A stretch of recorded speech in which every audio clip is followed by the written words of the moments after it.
Chapter 14, Three Gunas of Nature. The Supreme Lord said, I shall further explain to you that supreme knowledge, the best of all knowledge, with which all the sages have attained supreme perfection after this life. Those who have taken refuge in this transcendental knowledge attain unity with me and are neither born at the time of creation nor afflicted at the time of dissolution. My material nature, namely Prakriti, is the womb of creation, wherein I place the seeds of consciousness or Purusha, from which all beings are born, O Arjuna. Whatever forms are produced in all different wombs, O Arjuna, the material nature or Prakriti is their mother, and I, the spiritual being or Purusha, am the father. Sattva or goodness, Rajas or passion, activity, and Tamas or ignorance, inertia. These three gunas of material nature, namely Prakriti, shackle the internal individual soul, namely Jiva, to the body, O Arjuna.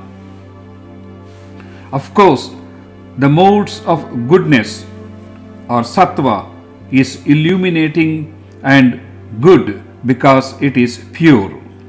Sattva shackles the living entity, namely Jiva, by attachment to happiness and knowledge, O sinless Arjuna. Arjuna, know that the mode of passion or rajas is characterized by intense craving and is the source of desire and attachment.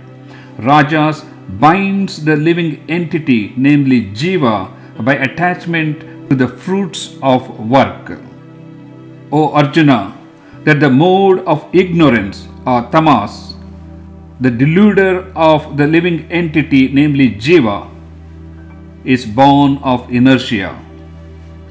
Tamas binds Jiva by carelessness, laziness, and excessive sleep. O Arjuna, the mode of goodness attaches one to happiness, of learning and knowing the eternal being, namely Brahma. The mode of passion attaches to action, and the mode of ignorance attaches to negligence by covering self-knowledge. Goodness prevails by suppressing passion and ignorance. Passion prevails by suppressing goodness and ignorance, and ignorance prevails by suppressing goodness and passion, O Arjuna. When the light of self-knowledge illuminates all the senses or gates in the body, then it should be known that goodness is predominant. O Arjuna, when passion is predominant, greed, activity, undertaking of selfish work, restlessness, and excitement arise. O Arjuna, when inertia is predominant, ignorance, inactivity, carelessness, and delusion arises. One who dies when passion dominates is reborn attached to the action. One who dies in ignorance is reborn as a lower creature. The fruit of good action is said to be beneficial and pure. The fruit of passionate action is pain, and the fruit of ignorant action is laziness. Self-knowledge arises from the mode of goodness, greed arises from the mode of passion, and negligence, delusion, and slowness of mind arises from the mode of ignorance or tamas. Those who are established in goodness go to heaven. Passionate persons are reborn in the mortal world, and the ignorant abiding in the lowest mode of ignorance, tamo guna, go to the lower planet or hell. When visionaries perceive no doer other than the powers of the eternal being, the modes or gunas of material nature, and know that which is above and beyond these gunas, they attain salvation or mukti. When one transcends or rises above the three modes of material nature that create the body and attains immortality or salvation or mukti, and is freed from the pains of birth, old age, and death.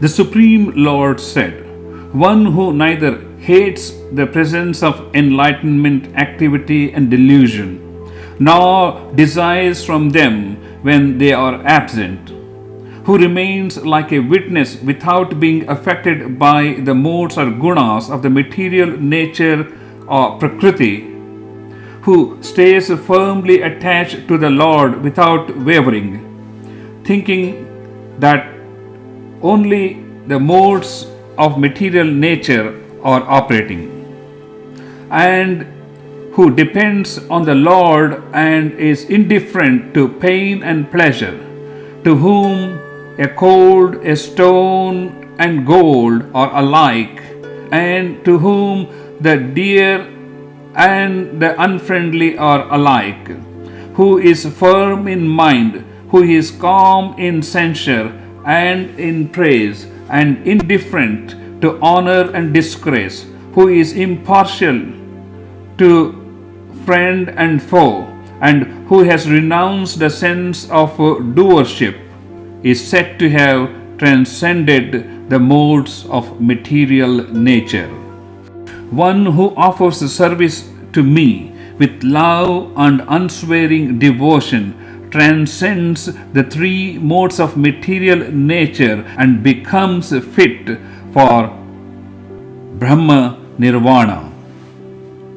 Because I am the basis of the immortal eternal being, namely Brahma, of everlasting order, namely Dharma, and of the absolute bliss or Ananda.